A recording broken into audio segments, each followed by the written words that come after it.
Hi hello, நான் உங்கள் LP. Welcome to LP motor channel. இந்த வீடியோவில் நீங்கள் நோய் இல்லாமல் வாழணுமா?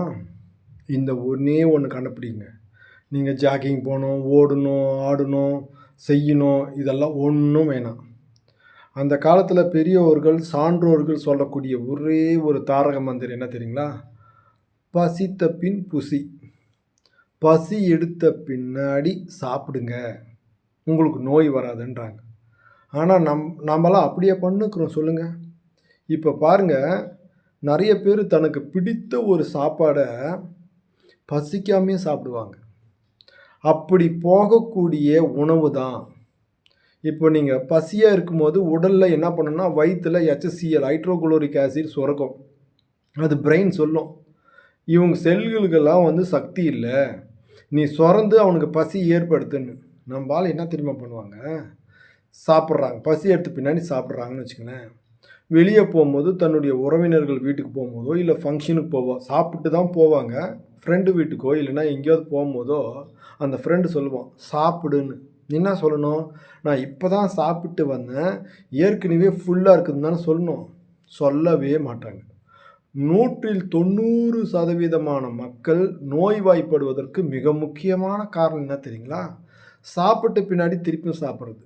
ஒன்றே ஒன்று சொல்லட்டுங்களா?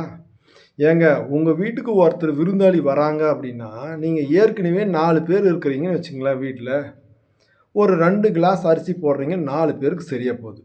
அடுப்பில் உங்களுடைய சாதம் வெந்து கொண்டு இருக்குது கேஸில். சரி, எக்ஸ்ட்ரா ஒரு 4 பேர் வராங்க. நீங்கள் ஏற்கனவே வெந்துன்னு இருக்கக்கூடிய சாதத்தில் அரிசியை போடுவீங்களா இல்லை தனியாக போடுவீங்களா? நீங்கள் என்ன தெரியுமா பண்ணுறீங்க?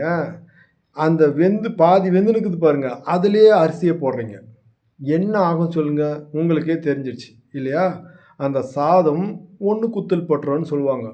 வெந்தும் வேகாமல் போயிடும், உதவாமல் போயிடும், யாராலும் சாப்பிட முடியாது. இப்போ சொல்லுங்கள், நோய் எப்படி உருவாகுதுன்னு.